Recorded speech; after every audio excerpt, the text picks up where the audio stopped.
I flew T-Birds, I flew Mitchells, this was the most fun aircraft I ever flew. I forgot how nice and how much fun it was. It was 92-year-old Ron Dukolke's first flight in this aircraft in 68 years. I was talking to Brox, and he said that, we're going to do maybe a loop and a roll, and I haven't done a loop and a roll for 68 years, as I said, so it'll be kind of exciting for sure. I don't really know if I remember how, but I'll find out. He's flying in a Harvard trainer, the same model of plane he trained on with the RCAF years ago. It's now owned by Brock Allison. This particular one was built in 1953, spent about 6,000 hours in the military, and then a gentleman in Ontario bought it, and he owned it for quite a few years, and I bought it from him about 5 years ago. Allison likes honoring and celebrating history, and in this case, one of the men who helped make it. The Harvard may be nearly 3/4 of a century old, but it's still got a few tricks up its sleeve. And the same can be said for Dukolke. Brock did a loop and a couple of rolls off the top and let me fly it a bit. I didn't want to do a loop. I should have tried. Brock took him up for free. For him, it's an honor. It's the highlight of my flying career. This aircraft's serial number was traced back to the Claresholm airfield he first trained on, likely piloted by one of the men he trained with, before ending up in Brock's possession, coming full circle back to him here at the Cooking Lake Airport. Noah Rishaug, Global News. It's a scene of fire and ice in North Edmonton, where in the early hours of the morning, a large commercial building caught fire on 118th Avenue. The building is home to a number of small businesses, including a pawn shop. Widespread destruction can be seen at the site of the inferno, where at 4:45 a.m. the fire was called in. Fire crews were on scene within 5 minutes, and by 11 the fire was still not under control, but had been suppressed. 11 crews were called to the scene, shutting down large sections of 118th Ave from 91st to 97th Street. We responded with trying to get firefighters inside the building pretty early into the fire. At that point, they were pushed back from the intensity of the fire. At that point, we went to a more defensive strategy in order to try and keep the community and the other buildings safe. Outside, it's freezing at 25 below zero.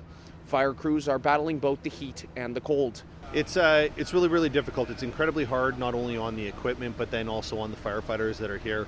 I'm really proud of how hard everybody's been working here all night and all morning. Special precautions were taken to keep the firefighters safe. We do have steam trucks that have been brought out to this because we have some of the hose that it's frozen into the ground. We're keeping water moving just because as soon as we shut off the water, it immediately freezes up all the hose lines. The street and nearby building are caked in frost from the fire response. Now, the fire is starting to come under containment. Edmonton Fire is reporting no injuries, and they're also saying that the cause of the fire as well as the damage estimate is at this time unknown. Noah Rishaug, Global News. This is the kind of smoke that's been billowing into the sky above this Strathcona County industrial yard east of Edmonton. Both Strathcona County and Edmonton fire crews are working on the scene together to try and contain this blaze. This location is the Genalta recycling plant, which processes and resells metal scrap. The fire was initially noticed on Saturday morning, burning on a pile of appliances, spreading to other areas of the pile of recyclable material.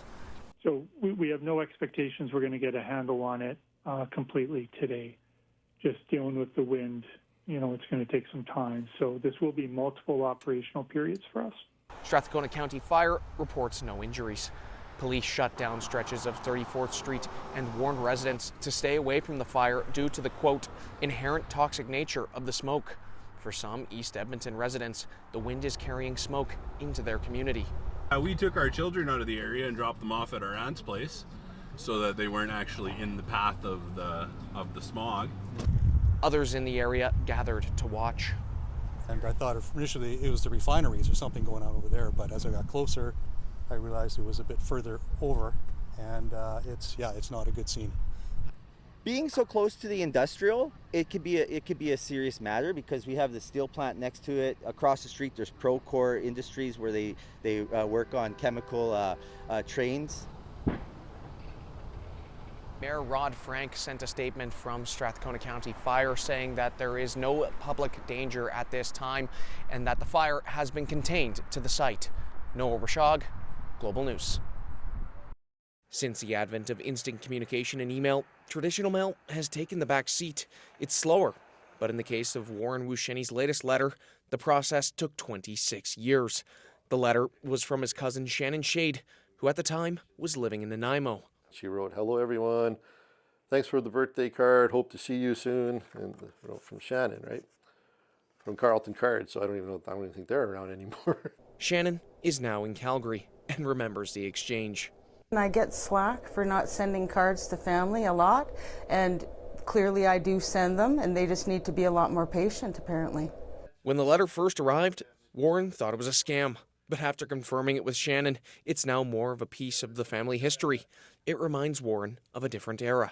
Back then, lots of family members would write letters to each other longhand because nobody really, email was just coming out and not everybody had computers at the time.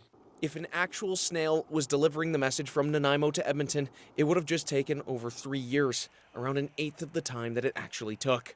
The universe and Canada Post work in mysterious ways, right? And who knows what happened to this letter. Canada Post says if the letter did not come with a service letter, that it was likely discovered and re-entered into the mail system.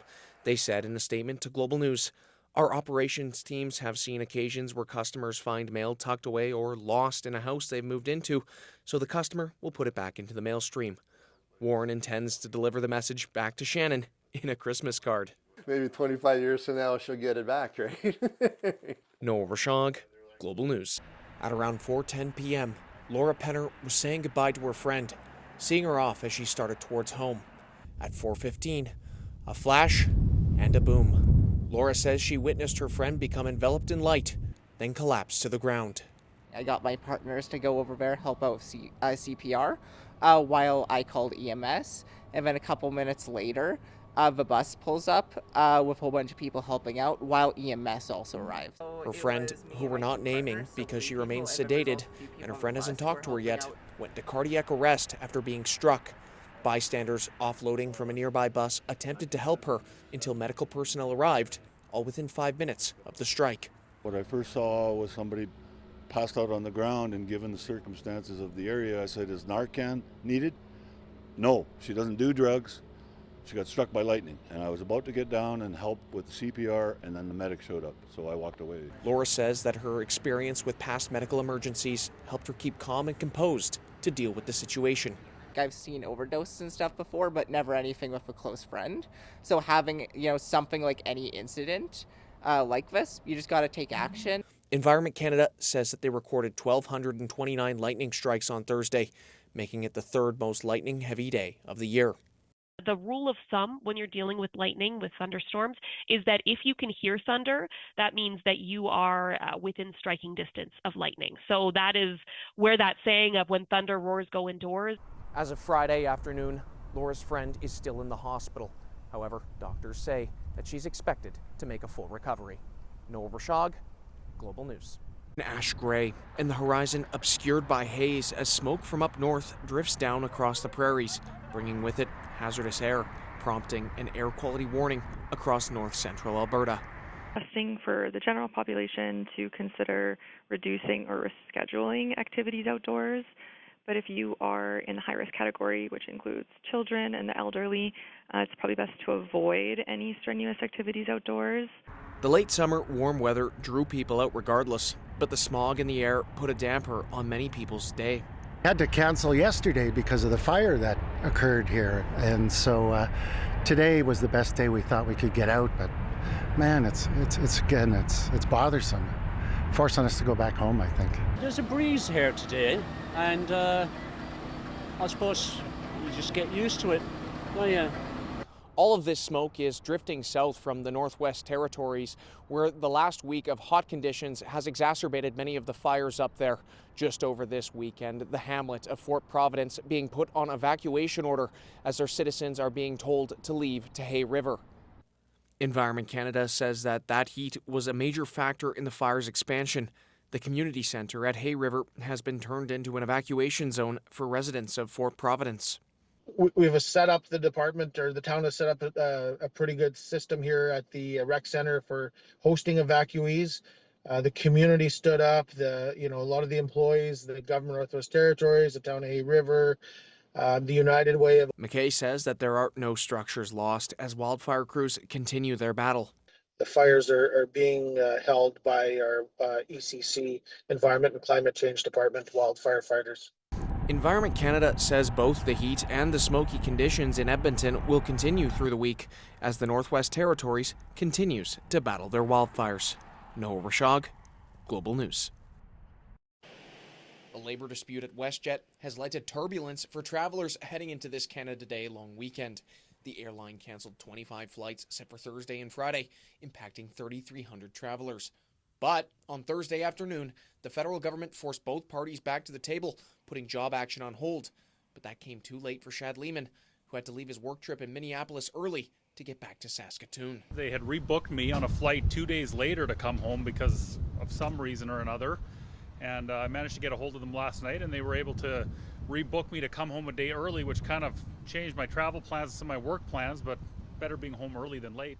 Or Gordon Lai, who's catching one of today's last flights to Vancouver before tomorrow's flight cancellation. Well, obviously, if today's flight was canceled, that'd be pretty devastating because I live in Vancouver. So not being able to get home for the long weekend would be pretty devastating. A similar situation happened in the previous week where flights were canceled in preparation of job action that didn't come. While it's now in a binding arbitration situation, travelers are still urged to check the status of their flights. Try and download that WestJet app, sign up for those email notifications, follow them on social media. Try and get your information through a digital source when things are really, really busy, as opposed to phoning in. And of course, we're going to keep everybody updated here on our social channels and things if we start really seeing serious cancellations or disruptions. Going into the long weekend, the union says that it will comply and direct its members to refrain from unlawful job action. WestJet confirms labor action has been avoided and no additional flights will be canceled. Noah Rishaug, CTV News, Saskatoon.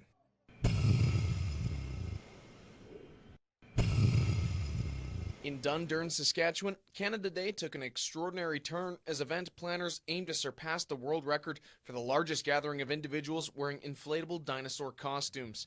People from all walks of life participated. I'm Tommy, and I'm a student right now. My name is Shai. I work in a brewery. Name's Brian. I'm a truck driver. As well as people from all over the world. Gary Matthews, and I'm from Wales in the UK. I'm from Whitehorse, Yukon Territories. The organizers expressed their hopes at breaking the previous record of 380. The event's unique nature raises questions about how the organizers at Big Mur's Tavern thought this up. They bluntly explain. Well, it starts with it being a tavern, and something happened during one of those beverage meetings that we came up with this idea to try and break the world record for the most people in inflatable dinosaur suits. One of the more bizarre things about today is that the population of Dundurn is 647, but according to event organizers, they're expecting at least 1,100 T-Rexes to show up, meaning that there are going to be more T-Rexes than people in the town of Dundurn today. The event even drew in a film crew, creating a mockumentary on the Airbagosaurus Dundurnum's migration patterns called Fossil Record. And it piqued my interest because, I mean, they're hilarious, right? So I actually didn't know these people, and I asked them, I'm like, what are you talking about? And they said, well, there's this thing happening in Dundurn. So I immediately looked it up, of course, and I found out that it was a world record-breaking attempt, and I thought, how fun is that? I wanted to be part of it. The record was shattered, with the official count standing at 1,187 costume dinosaurs. If their T-Rex arms were long enough, they would almost certainly be clapping.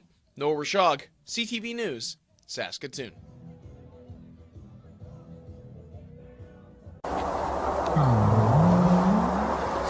In the dense mountain forests of the Fraser-Nicola, some believe that there is more than meets the eye. Bigfoot has existed in the popular folklore of the region for over half a century. Although the existence of Bigfoot is something that cannot be proven, attendees of the very first Nicola Valley Bigfoot Conference would try to convince you otherwise. They've gone on fact-finding missions around the province where they've attempted to find evidence of the famous North American cryptid to bring it back and put it on display at the conference. At the Chalou Center outside of Merritt, Bigfoot enthusiasts gathered in numbers, all bringing their various commodities, theories, evidence, and stories to the table. Well, basically, again, and the story behind this set of casts was these hunters were out looking. They were driving along. They saw this dried out puddle, and they were looking for elk tracks. That's what they were looking for, and they came across these 5 Sasquatch tracks in the mud. Both skeptics and full-fledged believers alike attended. Well, yeah, I believe in the evidence that is out there. I am a researcher. I am a research associate at the Institute for the Ocean and Fisheries at University of British Columbia. I'm more on the skeptical side, but I like just hearing people's experiences and like just learning about Bigfoot and the phenomenon and things like that. I've had encounters with vocalizations that have woken me up out of a dead sleep. I had a sighting when I was a child. The conference is the first of its kind here in BC, hosted by Sheldon Kiwesence, a prominent voice in the cryptid hunting community. The conference itself has been a lot of work, and I'm very, very overwhelmed on the response that I got. I mean, this sold out 2 weeks ago, and I actually put in 15 more tickets for sale last night, and they sold within an hour. So, the response to the conference has been very overwhelming. I'm very, very humbled by it. I just was not expecting this to be where it's at right now. Bigfoot himself was present, but refused to comment. CFJC was able to debunk the notion that it is impossible to get a clear shot of him, although some attendees have far more harrowing stories from allegedly encountering the beast. Saw one with a night vision device from about 100 yards.